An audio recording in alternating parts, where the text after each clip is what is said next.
La dernière ligne droite, bonjour et bienvenue pour ce dernier Crunch Late Show. Aujourd'hui, vendredi, dernier jour du Crunch Time de l'UTBM, le plus grand événement européen d'idéation étudiant. Et également aujourd'hui, journée internationale du droit des femmes. Oui, Colline. Justement, aujourd'hui je prends le relais.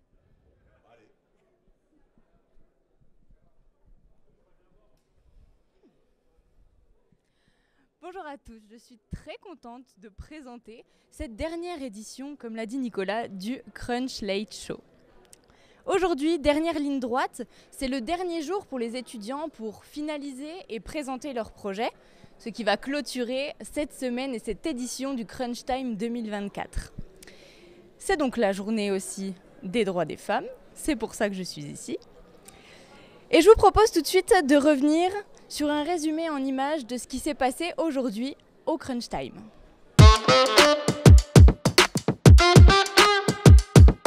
Ici aujourd'hui à l'Axone, c'est la dernière ligne droite. On va aller faire un tour près des projets qui doivent se rendre en fin de journée.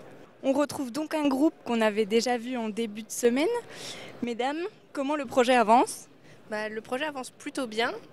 On a trouvé une solution qui ne nécessite pas d'électricité puisqu'on va utiliser sûrement un tournevis hélicoïdal pour déboucher notre bouteille et avoir haché en même temps le bouchon puisqu'on va bien le serrer avec un système de clé pour filtre à huile. Et tout cela permet donc de déplacer l'objet.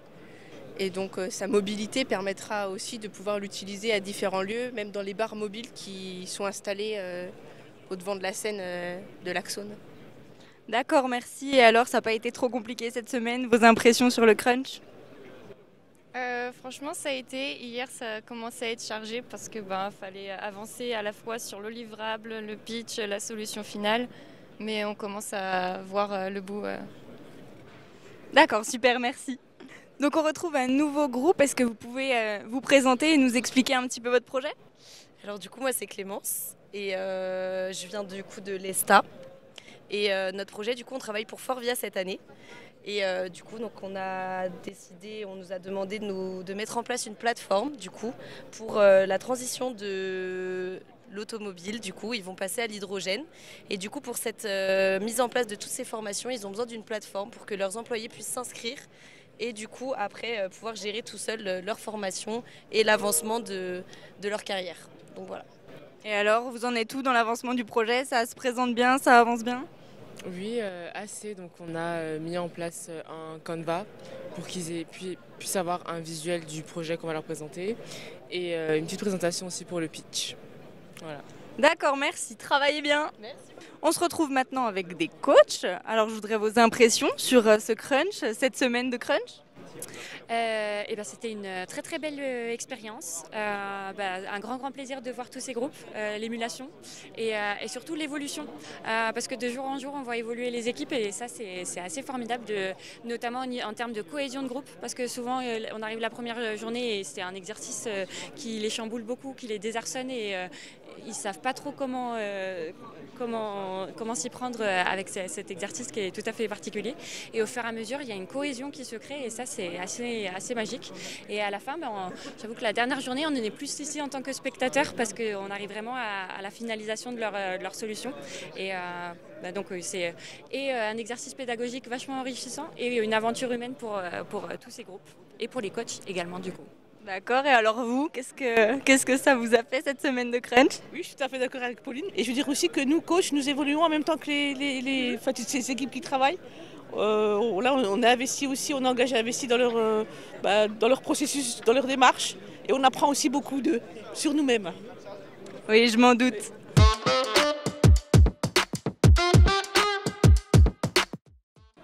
Bonjour Capucine Vesser et bonjour Wissem. Alors Wissem, tu es étudiante et porteuse de projet à l'UTBM cette année. Ça. Alors explique-nous en quoi consiste ton projet cette année. Alors mon projet s'appelle Optica. Il consiste à apporter de la lumière naturelle dans les logements sombres. Parce que donc j'ai eu l'idée en fait, parce que moi-même je vis dans un logement qui est sombre, qui est dépourvu de luminosité alors qu'il fait super beau dehors, parce qu'il y a des arbres qui obstruent la fenêtre. Et donc l'idée c'est d'aider les personnes qui télétravaillent, par exemple 3 jours par semaine, et qui sont forcées d'allumer la lumière de chez eux en journée. Donc ça permettrait de faire des économies d'énergie, également des économies d'argent. Et est-ce que tu as envisagé une suite pour ouais, bien ce sûr. projet ? Oui, bien sûr, je compte continuer à travailler sur le projet. J'ai eu plein d'idées complètement innovantes auxquelles je n'avais pas du tout pensé grâce à mon groupe, au groupe qui m'a été affecté. Et donc là, je compte poursuivre sur un petit peu leurs idées, mais aussi mon idée de base par la suite, donc juste après le crunch time. Pourquoi pas ouvrir ma propre start-up. D'accord, c'est super. Comme quoi le crunch time t'a aidé. Beaucoup même. Capucine Vesser, tu es chargée d'études transition et soutenabilité à l'UTBM. Est-ce que tu peux nous expliquer, te présenter et nous expliquer en quelques mots quel est ton rôle au sein de l'UTBM ? Tout à fait. Alors, moi, je suis arrivée à l'UTBM le 1er décembre. Donc, ça fait à peu près 3 mois que je suis ici en tant que chargée d'études transition et soutenabilité. C'est un grand mot dit comme ça, mais finalement, c'est juste... Mon rôle, ça va être d'accompagner l'UTBM et d'améliorer les pratiques sur le plan environnemental et social. Et ça va commencer par mobiliser toute la communauté UTBM et ça va être une super chouette aventure, je pense. J'espère, du moins. Et alors, Capucine, est-ce que tu as vu beaucoup de projets pendant ce crunch time en rapport avec la transition écologique ? Alors oui, comme je le disais, moi je suis persuadée que la transition écologique va de pair avec la transition sociale. Et en fait, dans plusieurs sujets, on retrouve l'environnement et le social qui sont jumelés, comme dans ton projet. Tout à fait. On va réduire nos consommations de lumière artificielle, donc on va baisser notre consommation d'énergie et on va augmenter le bien-être humain parce qu'on sait très bien que la lumière du jour et même le soleil, ça fait du bien au moral. À nous. Exactement. Eh ben, merci beaucoup, mesdames, d'avoir répondu à nos questions. Merci à et toi. Nous, on se retrouve avec 2 nouvelles invitées tout de suite.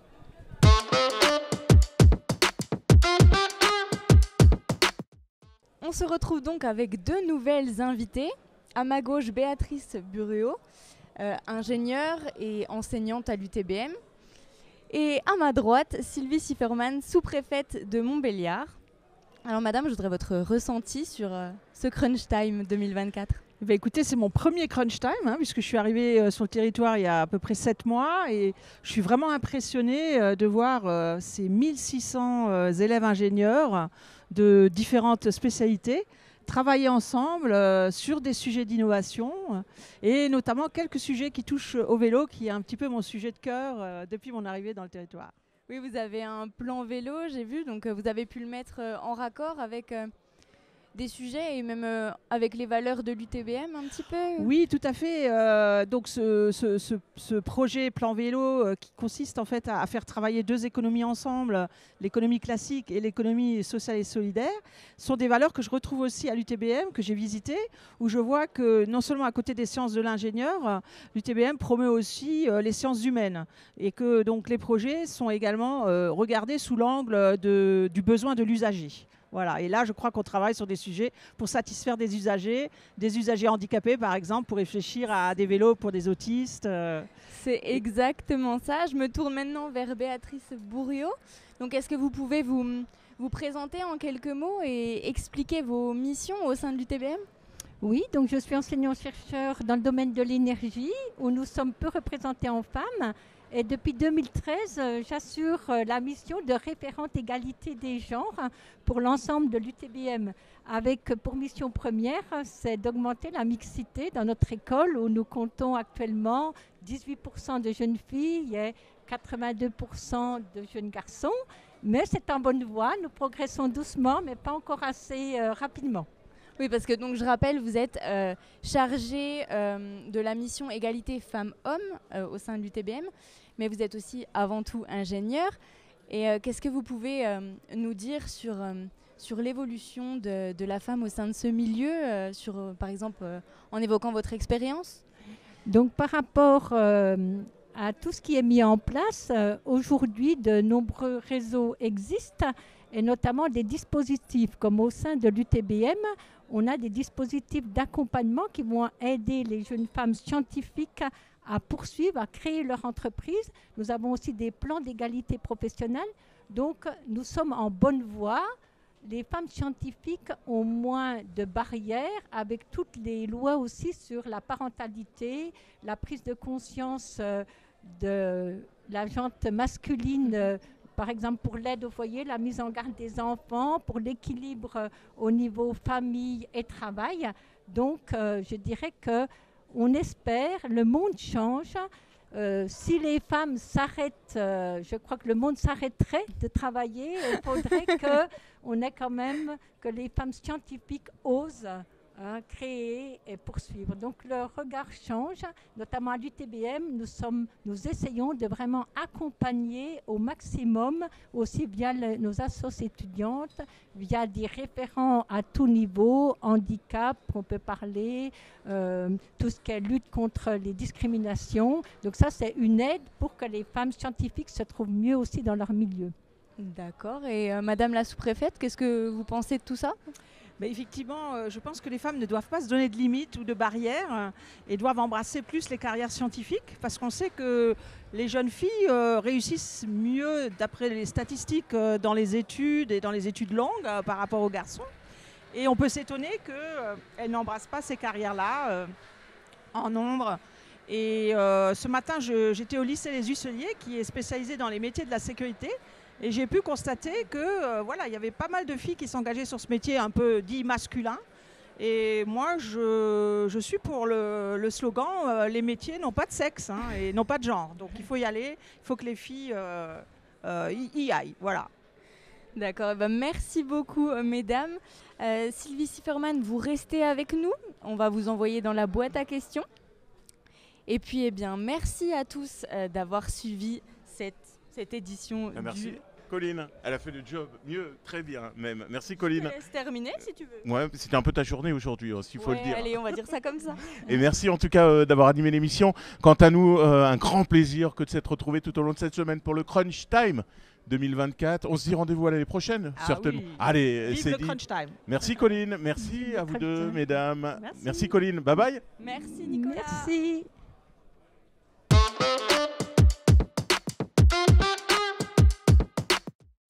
Vélo ou tandem ? Tandem, parce que c'est quand même plus marrant de faire du vélo à deux, en couple de préférence. Simone Veil ou Marie Curie ? Là, le choix est difficile. Je dirais les deux. Simone Veil, évidemment, par rapport à l'IVG, la loi sur l'IVG, et Marie Curie, la scientifique. Château ou Pré-la-Rose ? J'aime beaucoup le Pré-la-Rose. House of Cards ou Design Survivor ? Ça doit être des séries que je ne regarde pas. Bicyclette Race, The Queen ou A Bicyclette de Yves Montand. Je vais rester dans le classique. A Bicyclette avec Yves Montand. Question anniversaire UTBM. Vous, il y a 25 ans. Écoutez, il y a 25 ans, je donnais naissance à ma dernière fille, qui a 25 ans aujourd'hui, et qui s'appelle Leslie, et qui est formidable. Merci.